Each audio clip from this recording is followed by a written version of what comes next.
selamat pagi Bapak dan Ibu yang sudah hadir pada acara pagi hari ini. Selamat pagi. Sebelumnya atas nama siapa Ibu, dari komunitas apa? Komunitas Yayasan Selendang Pertiwi Nusantara. Yayasan Selendang Pertiwi Nusantara. Aduh, ibunya cantik sekali loh pagi ini. Terima kasih. Kalau boleh tahu Ibu, sebagai perkenalan kita, untuk Selendang Pertiwi itu bergerak di bidang mana ya Ibu? Lebih ke menjaga ketahanan pangan. Ada pendidikan, ada memberikan edukasi dan kompetensi. Dan kalau boleh tahu juga Ibu, lebih lanjutnya kegiatan Ibu itu biasanya dilaksanakan kapan aja ya Ibu? Kegiatan kita sih lebih memberikan edukasi pendidikan kepada para petani-petani khusus di seluruh Indonesia, karena kebetulan saya salah satu pengurus himpunan kerukunan tani juga di Provinsi Bali. Oke, kita lanjut ya Ibu ya. Menurut Ibu ini sendiri, bagaimana sih cara komunitas Ibu berkontribusi dalam menerapkan nilai-nilai Pancasila, dan bagaimana menurut Ibu sendiri pandangan terhadap nilai-nilai Pancasila? Oh ya, memang kalau bicara nilai-nilai Pancasila itu saya memandangnya lebih kerukunan ya, kebersamaan, kegotong royongan. Jadi cara-cara Selendang Pertiwi memberikan edukasi tadi dengan cara bergotong royong, bagaimana membangun bangsa ini, bagaimana membangun masyarakat yang bisa mencintai pertanian untuk menjaga ketahanan pangan dari sudut nilai-nilai kebangsaan. Baik. Untuk selanjutnya Ibu, bagaimana tindakan komunitas Ibu sendiri dalam menjunjung nilai-nilai Pancasila? Bagaimana bentuk nyatanya Ibu dalam kehidupan sehari-hari? Oh, kalau bentuk nyata, memang kami selalu memberikan kegiatan, memberikan contoh-contoh kepada masyarakat. Ini loh, bahwa kebersamaan itu, nilai-nilai Pancasila itu kebersamaan, kita harus bersatu.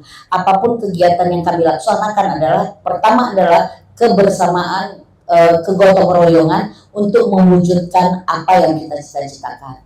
Wah, berarti teman-teman kalau untuk mewujudkan Pancasila berarti langkah pertama adalah kebersamaan. Betul ya Ibu ya? Iya, betul. Selanjutnya nih Bu, akhir-akhir ini banyak sekali Bu berita hoax yang tersebar di media sosial. Bagaimana pendapat Ibu terhadap hal tersebut? Tentang apa nih berita hoaxnya? Kalau berita hoax ini sebenarnya kan kita pelaku nyata ya. Iya. Kalau kita turun ke grassroots melihat apa yang dilaksanakan orang-orang gitu, saya rasa kita harus berani mengatakan itu bukan hoax, itu kenyataan. Nah, kalau bicara Pancasila kebangsaan, ya kita harus memang memberikan langsung kepada masyarakat gitu agar tidak dikatakan hoax. Kalau hoax itu saya rasa orang Indonesia sudah cukup banyak yang pintar ya, sudah bisa membedakan mana berita yang pasti, yang sebenarnya, mana yang dibuat-buat. Baik. Terus Ibu, untuk tindakan sendiri kalau misalnya tersebar nih Bu berita hoax di media sosial, kira-kira bagaimana sih tindakan bijak kita, tindakan kita untuk menanggulangi, kita harus mencegah hoax gitu Ibu? Oh ya, memang yang saya bilang tadi, kita perlu pendekatan kepada masyarakat. Dari mana berita itu asalnya kita dapat, ya. Kita memang harus berani mengatakan kalau memang berita itu memang hoax. Kita harus, yang saya bilang tadi, gotong royong bersama-sama, bagaimana cara kita memberikan edukasi ke mereka. Yang ini loh bisa kita terima, ini loh yang harus kita sampingkan, seperti itu. Baik, terima kasih untuk Ibu dari Selendang Pertiwi. Beri tepukan dulu untuk Ibu yang sudah memberikan edukasinya untuk kita semua. Selanjutnya kepada Bapak siapa, dari mana Bapak? Saya Robert Marung dari kumpulan Pemuda Batak Bersatu di Bali. Kalau orang Batak suaranya harus kencang. Iya, katanya suaranya harus kencang Bapak, lebih kencang berarti ya. Karena ada ibu cantik di samping. Grogi. Jantung tuh duk. Ibunya terlalu cantik kan? Iya, ada dua lagi. Ada dua juga ya. Dan ya, komunitas komunitas ya, komunitas. Ini organisasi Mas. Organisasi, baik. Kira-kira organisasi Pemuda Batak Bersatu itu bergerak di bidang mana ya? Nah, kalau Pemuda Batak Bersatu ini jelas di sosial kemanusiaan. Jadi kami sudah ada di 28 provinsi dan 5 negara. Jadi seluruhnya sosial. Oke, kalau boleh tahu 5 negara itu negara apa saja ya Bapak? Ada di Amerika, ada di Taiwan, ada di Hong Kong, ada di Malaysia, di Singapura. Wah, berarti nanti saya titip salam ya ke Amerika Bapak ya. Boleh Kali nanti kalau saya di jalan-jalan sana ke sana, gitu. ya WA saja saya. Nanti saya confirm ke LA. Oke. Ya. Lanjut saja nih Bapak, Silakan. kita langsung bagaimana nih kontribusi komunitas Bapak dalam menerapkan nilai-nilai Pancasila seperti yang tadi. Kalau dari Selendang Pertiwi kan kebersamaan nih Bapak ya, kalau komunitas organisasi Bapak. Jadi seperti kalau Pancasila ini kan adalah ideologi negara kita ya. Nah yang pertama itu jelas ketuhanan yang Maha Esa. Sampai sekarang belum ada keadilan. Karena bagaimana umat Kristen itu berdoa di rumahnya saja didatangi, dilarang, minta surat pernyataan dan pernyataan maaf, tidak akan ada lagi kebaktian di sini. Nah, itu yang sangat miris kita lihat sampai hari ini. Jadi kalau nggak salah 2024 ini ada beberapa bulan yang lalu kejadian yang sama dilakukan tetap oleh mayoritas kita umat Muslim. Kebetulan ada Pak Ismi di sini. Nah ini yang kita harus benahi sama-sama melalui kes Bangpol ini, bagaimana keadilan dan ketuhanan yang Maha Esa itu bisa terasa bagi seluruh umat manusia, bukan mayoritas, bukan minoritas. Ini adalah negara Pancasila gitu. Nah kami konsen mengawal ini, bagaimana mahasiswa-mahasiswa yang berdoa itu dibacok. Itu kan sangat miris. Mereka tidak melakukan apa, mereka berdoa. Nah itu yang dilakukan. Nah kami sebagai ormas sangat konsen di sini. Tetapi memang di Bali kebetulan memang aman, tidak ada kesana ya, cukup damai di Bali. Makanya kami nggak begitu capek kerja. Tapi teman-teman kami di seluruh, terutama di Banten, daerah-daerah Sumatera juga masih ada. Itu mereka konsen dan kita tidak tahu. Tiba-tiba viral, ya kan di Jolimi. Nah ini yang sangat miris. Nah maksud saya di sini ketuhanan yang Maha Esa itu ya kita itu esa, ya jadi satu Tuhan ya. Apapun agamamu kamu hargai. Nah jadi teman-teman adik-adik kita juga harus melihat ini yang sangat miris sekarang di negara kita ini. Kalau gotong royong udah dari zaman dulu. Bagaimana zaman-zaman sekarang ini terkait minoritas dan mayoritas sangat banyak sekali. Ideologi-ideologi yang dari luar yang memang tidak pas sama negara kita ini yang masuk. Padahal ideologi Pancasila ada 5 sila di sana.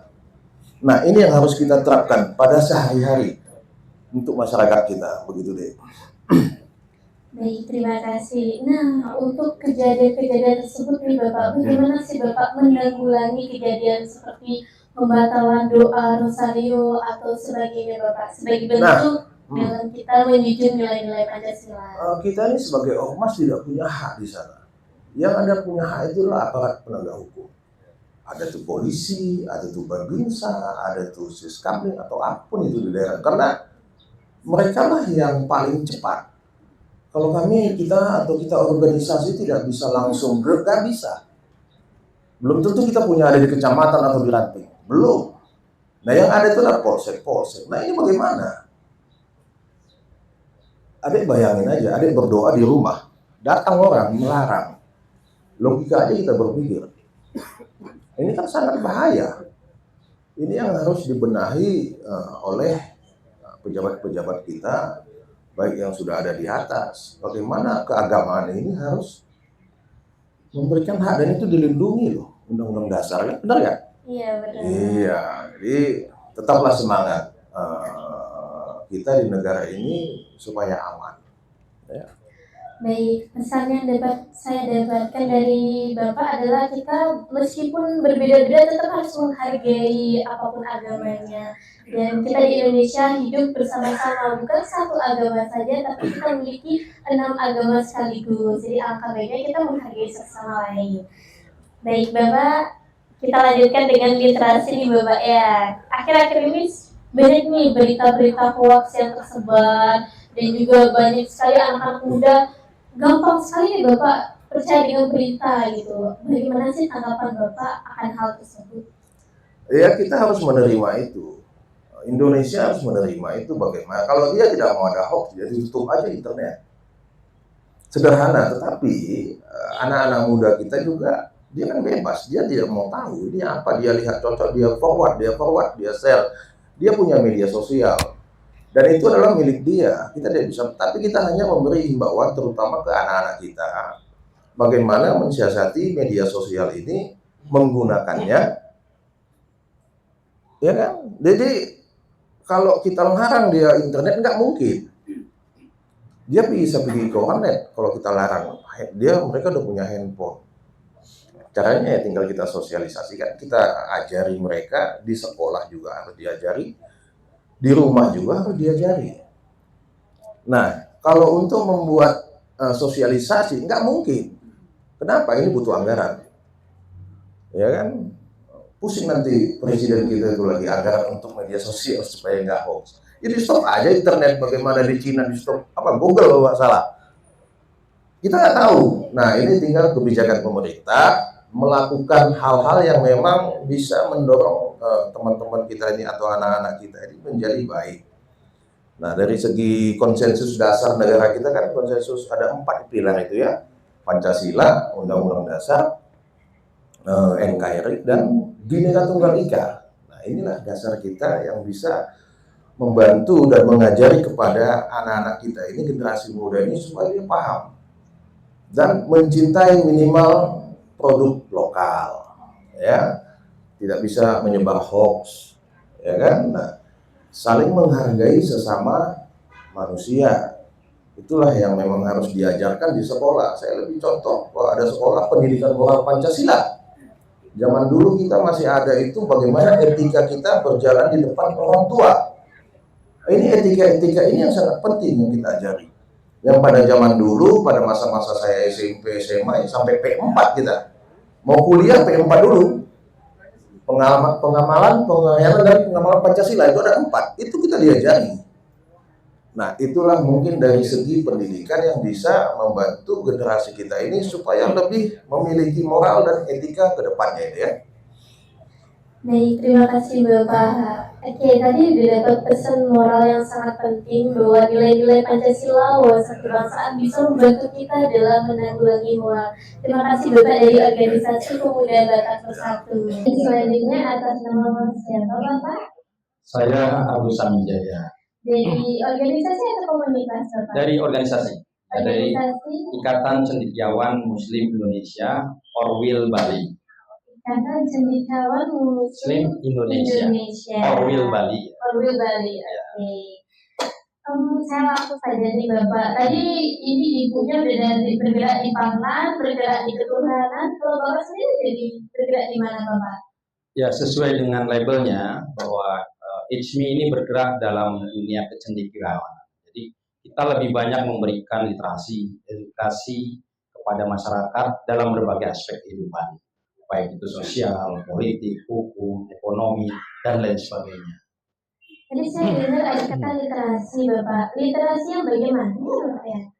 Tentu adalah literasi yang positif ya buat masyarakat, khususnya juga generasi muda Gen Z ya.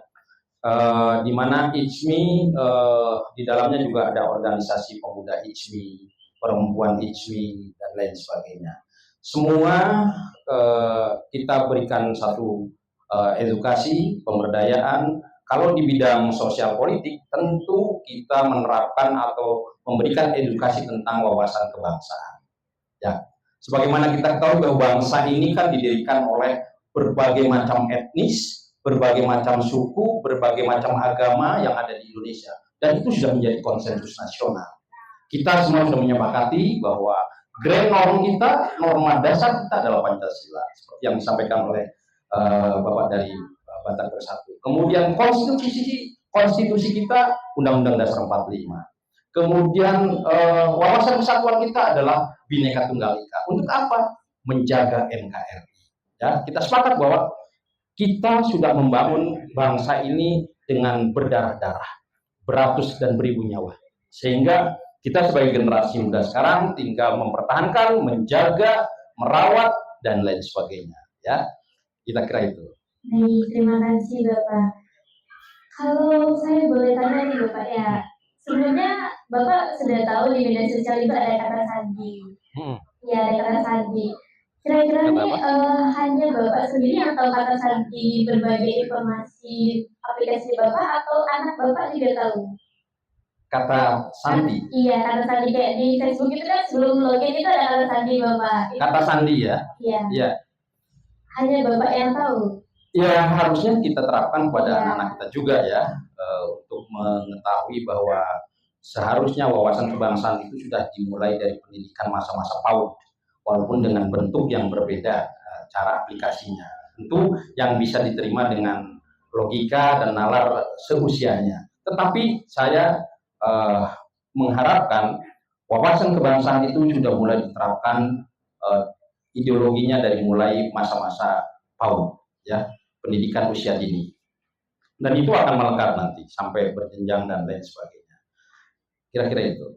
Karena begini Bapak Ibu, untuk akhir-akhir ini banyak sekali tersebar bahwa kata sandi itu sekarang sudah tidak aman Ibu, karena bisa diretas. Nah, menurut Bapak atau Ibu sendiri ini bebas ya, siapa mau berpendapat boleh duluan. Bagaimana sih cara kita untuk menjaga kata sandi aplikasi kita? Karena kan banyak sekarang ya Bapak Ibu diretas informasi-informasi kita dan diperluaskan gitu Ibu oleh oknum-oknum yang tidak bertanggung jawab. Menurut Bapak atau Ibu bagaimana caranya? Boleh bebas siapa Ya. saja berpendapat. Jadi begini, kalau soal kata sandi yang berkaitan dengan ID itu tentu memang menjadi otoritas Kemeninfo. Kemeninfo lah yang punya otoritas bagaimana mengamankan password kita, kata sandi kita, dan lain sebagainya. Kita tidak punya kewenangan dan kemampuan itu, ya. Juga dalam hal berita-berita hoax, tadi kan banyak diulas tentang berita hoax. Kita tidak bisa menolak teknologi.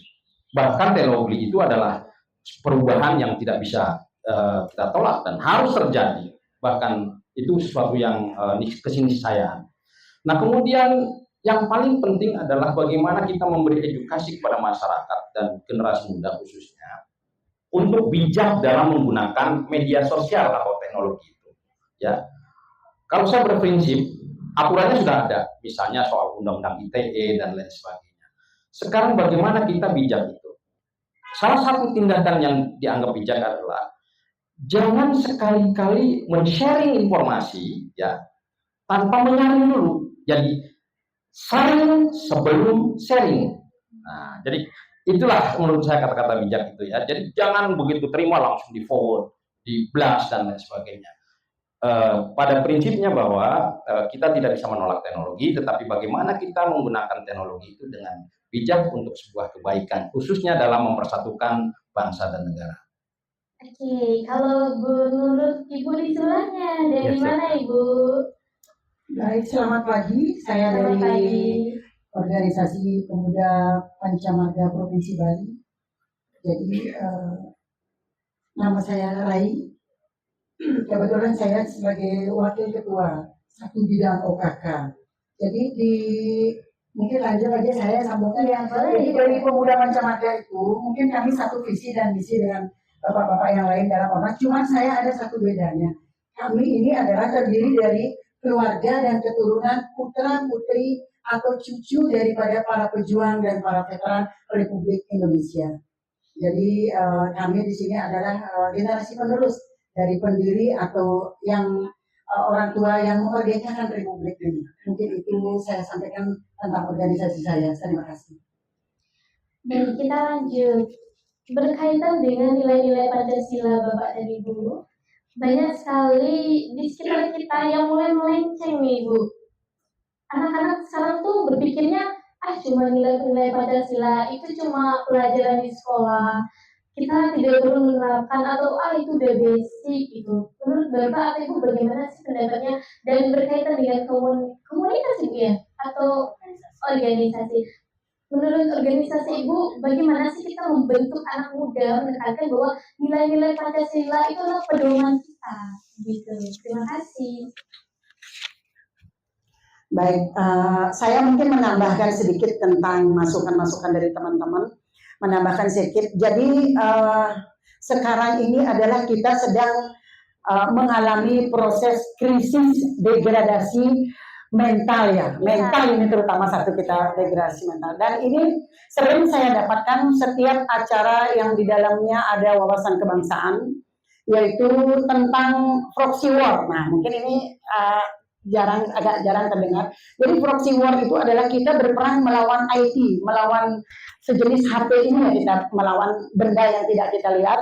Jadi kecepatannya itu luar biasa, kecepatannya melebihi kemampuan manusia ya. Jadi kita baru berencana, alat ini sudah lebih awal menuju sasarannya. Nah, disinilah alat inilah memberikan atau mempermudah anak-anak muda sekarang, generasi sekarang melakukan entah itu berupa transaksi ataupun melakukan hal-hal yang di luar daripada naral dan di luar pada etika moral kita. Nah, ini sekarang sedang digodok oleh pemerintah. Jadi di sini betul-betul mental kita ini generasi sekarang ini benar-benar diuji. Jadi makin canggihnya sistem IT, makin canggih pula SDM kita sekarang yang lebih cepat ya. Jadi lebih mengerti. Dan anak-anak sekarang saya sering membuktikan mungkin ini sudah rahasia umum ya. Jadi orang tua itu mengasuh anaknya, biar dia tidak nangis, udah kasih HP. Nah, kita di sini dari awal, dari semenjak ini sudah memberikan atau mengajarkan kepada anak-anak yang salah, sudah ini yang salah ya. Jadi itu akan keterusan sampai dia dewasa dan banyak ada yang sudah kena musibah. Jadi seperti mentalnya dia sudah rusak, tanpa HP dia tidak bisa bergerak ataupun berpikir. Jadi mungkin bagaimana caranya kita untuk menanggulangi itu ya dari kita sendiri, dari keluarga kita, dari internal kita, baru kita sosialisasikan keluar. Itu pun tidak mudah karena alat ini bebas soalnya dijual di mana-mana dan kita tidak bisa kontrol. Mungkin itu dari saya sedikit. Baik, oke kita lanjut. Ini bebas nih Bapak dan Ibu. Kita mau bicara tentang wawasan kebangsaan atau literasi digital ini? Saya lihatkan Bapak atau Ibu. Mau pilih yang mana Bapak atau Ibu? Dua-duanya sih penting itu ya. Keduanya penting. Boleh sharing pendapat bagaimana pergerakan Bapak dan Ibu untuk memberikan dampak positif ke masyarakat mengenai wawasan kebangsaan. Boleh dari yang mana dulu? Oke. Jadi sebetulnya begini, kemajuan teknologi berupa digitalisasi, kalau kita bijak menggunakan, justru ini menjadikan satu media pemersatu, khususnya dalam konteks kebangsaan. Karena dengan media, kalau yang diunggah itu atau di posting itu adalah hal-hal tentang bagaimana kita memahami dan mengaplikasikan nilai-nilai yang terkandung dalam Pancasila, misalnya dalam konstitusi negara, dalam tentang NKRI, tentang Bhinneka Tunggal Ika, ini justru bagus. Memang saya katakan bahwa ada juga oknum-oknum yang memang sengaja melawan konsep yang sudah menjadi konsensus kita bersama, prinsip yang sudah menjadi konsensus bersama. Justru itulah pentingnya literasi dan edukasi pada masyarakat tentang bagaimana kita bijak dalam menggunakan era digitalisasi. Kira-kira itu. Ibu mau menambahkan? Saya menambahkan sedikit ya. Kalau bicara dengan wawasan kebangsaan itu sebenarnya tidak bisa luput dari Pancasila, 5 sila itu. Nah, kalau kita menangkal yang negatif-negatif, mungkin kita harus selalu terus menerus menjelaskan kepada generasi muda apa pelajaran dari 5 sila itu. Karena itu tidak cukup cuma Pancasila, ketuhanan tidak cukup hanya mengatakan itu, tapi jabaran nomor 1 Pancasila, ketuhanan itu panjang, keadilan sosial itu panjang, gitu. Jadi mau nggak kita mengajak milenial lebih supaya mereka lebih kuat? Beda kalau dulu ada pendidikan moral Pancasila, itu pasti ada pendidikan tentang wawasan kebangsaan. Kalau sekarang wawasan kebangsaan adalah 5 sila itu dipanjangkan gitu, harus lebih mendetail. Tidak cukup 5 sila Pancasila keturunan, tidak cukup itu. Jadi satu persatu, kegotong royongan, kebersamaan, persatuan, ketuhanan, ibadah, amanah, semua ada di situ. Saya rasa itulah lebih tercermin dari wawasan kebangsaan. untuk menutup, alangkah baiknya kita mengambil pesan moral dan Kesimpulannya. amanat dari podcast pada pagi hari ini. Nah, saya tadi banyak sekali mendapat sebagai anak muda, kebetulan saya belum kuliah, masih SMA. Itu yang pertama dari Bapak dan Ibu itu, yang pertama kita harus menerapkan nilai-nilai Pancasila. Pancasila bukan sebagai pelajaran PPKN saja, tapi sebagai pedoman hidup, dan kita juga harus bijak dalam mengelola media sosial. Kita tidak bisa menolak IT Bapak dan Ibu ya, kita harus berkembang dan menuju bersama-sama Indonesia Emas 2045, sehingga kita harus mengikuti perkembangan teknologi dan mengelola informasi-informasi yang ada di teknologi dengan sangat baik. Dan juga tadi dari Bapak ada yang bilang kita pilah dulu baru kita sharing gitu. Itu saja yang bisa saya dapatkan. Terima kasih atas pendapat, sharing-sharing Bapak dan Ibu pada pagi hari ini.